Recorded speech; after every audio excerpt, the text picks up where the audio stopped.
Hey everyone, and welcome to This Explainer. Today we're essentially looking for a financial x-ray machine.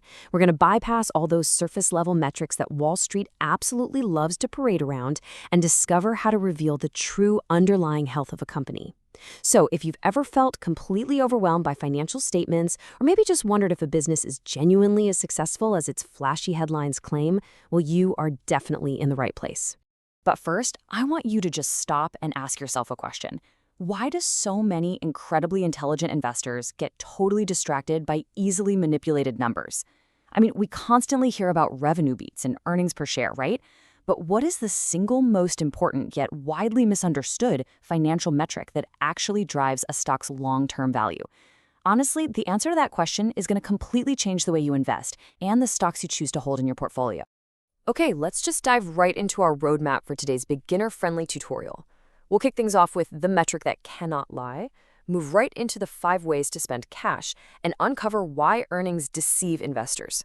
After that, we'll reveal the per-share secret, show you exactly how to go about measuring true health, and finally, we'll wrap up by pointing out the red flags you really need to watch out for. All right, Section 1. The metric that cannot lie, the undeniable reality. That magic metric? It's free cash flow. Now, the textbook definition is actually pretty straightforward. It's operating cash flows minus capital expenditures. But, what does that actually mean for you as an everyday investor? Well, operating cash flow is simply the actual hard cash a business generates from its normal day-to-day operations, basically selling its products or services. Capital expenditures, on the other hand, are what the company has to spend to buy, build, upgrade, or just maintain its long-term physical assets, like buildings or heavy technology. So you just subtract the latter from the former, and boom, you get the actual spendable cash generation of the business. And that perfectly brings us to a really crucial distinction you need to understand about those capital expenditures, or CapEx for short. They basically come in 2 flavors. First, you have maintenance CapEx. This is just the cash required to keep the business running. Think of it like fixing a leaky roof on your house. You have to do it, but it doesn't make your house any bigger. It preserves the revenue you already have, much like what you'd see with telecom giants like AT&T or Verizon. Growth CapEx, on the flip side, is a totally discretionary investment. It's aimed at expanding capacity and unlocking entirely new, future cash flow streams. Microsoft is a fantastic example right now, spending heavily on growth CapEx to secure their future dominance in AI. Moving on to Section 2, 5 ways to spend cash, capital allocation. You see, deciding exactly how to allocate that cash is literally the most critical task of any management team. They basically have 5 options competing for a slice of the pie. They can reinvest it for organic growth, they can attempt mergers and acquisitions, pay down their debt to strengthen the balance sheet, buy back their own shares, or just pay out dividends to you. Ultimately, this is exactly how a company rewards its shareholders.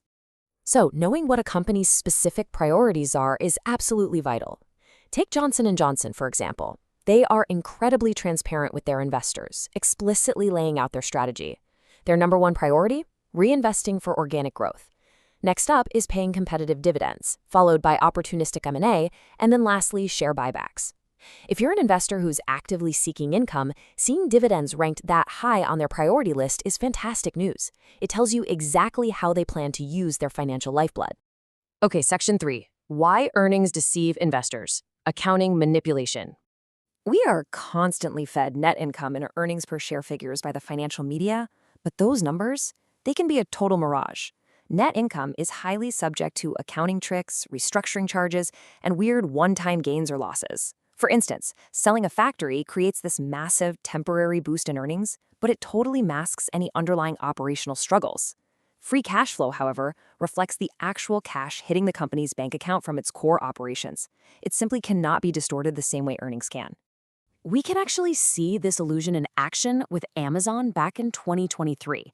If you are only looking at their price to earnings, or PE ratio, it exceeded 300. That makes the stock look artificially, ridiculously expensive, all because of some temporary accounting losses related to their investment in Rivian.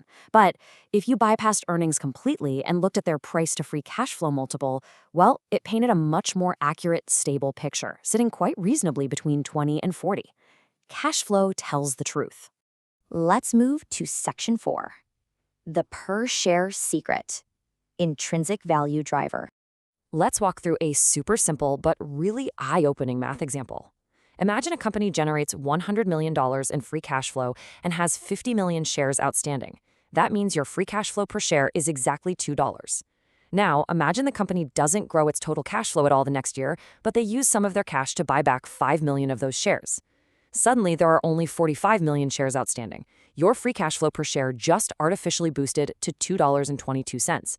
Your personal slice of the pie just got bigger, and the intrinsic value went up without the company actually growing its total cash at all. But hey, beware, because the exact opposite can happen too. What happens if free cash flow goes up, say by 10% to $110 million, but the company issues 10 million new shares to raise capital? Even though the company had a great year on paper and total cash grew, your free cash flow per share actually drops. Issuing new shares dilutes your ownership. Your intrinsic value literally shrinks. This concept is so fundamentally important that the CEO of Texas Instruments famously stated, "We believe that long-term growth of free cash flow per share is the ultimate measure to generate value." Honestly, growing free cash flow on a per-share basis is the absolute gold standard for creating shareholder wealth. It proves, beyond a shadow of a doubt, that the company's growing its cash faster than it's diluting its owners. Which leads us to Section 5, Measuring True Company Health, Profitability Metrics. Let's look at what true operational health really looks like, using MasterCard's free cash flow margin, which, by the way, simply measures how much cash they keep for every $100 in sales. In 2015, they kept roughly 38%. By 2025, that expanded to nearly 52%. Guys, this is phenomenal health. It means even if their revenue stayed perfectly flat, their intrinsic value would skyrocket because they are becoming wildly more efficient at turning top-line sales into bottom-line cash. Another really great health check is free cash flow conversion.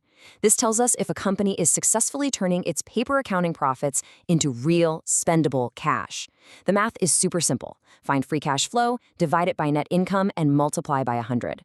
So if a company reports 100 million in profit but only 90 million in free cash flow, they have a 90% conversion rate.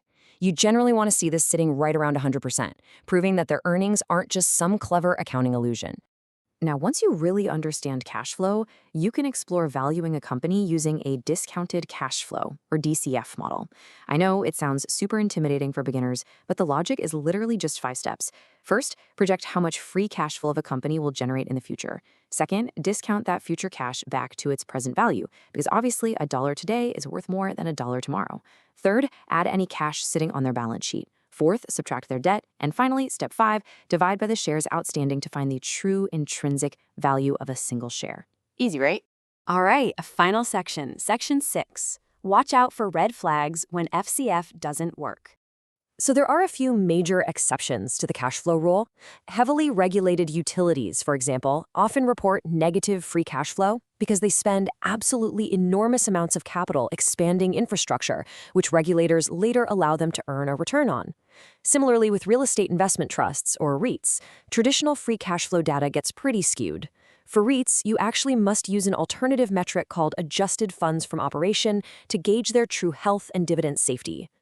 But for your standard companies, you've got to keep an eye out for these massive warning signs. Number 1, dividends growing faster than free cash flow. If a company like Zoetis rapidly increases its dividend while its cash flow stalls out, its payout ratio skyrockets, and that dividend growth will eventually become completely unsustainable. Number 2, declining FCF margins, which strongly signals deteriorating business quality. And number 3, growing inventory. If a retailer like Target just has inventory piling up in the back room, it consumes cash and points directly to slowing demand or future write-offs.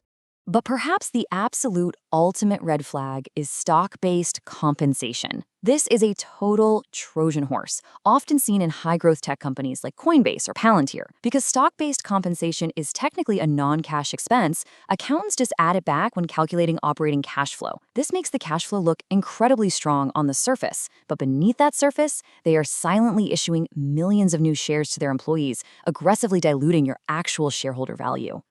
Wow, okay, we have covered a tremendous amount of ground today, from cutting through Wall Street's accounting noise to valuing future cash and spotting those dangerous Trojan horses.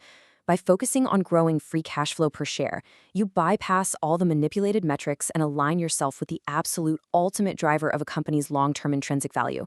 So I'll leave you with this final provocative thought. Are you ready to finally look past the earnings illusion and use free cash flow as the ultimate financial X-ray for your own portfolio?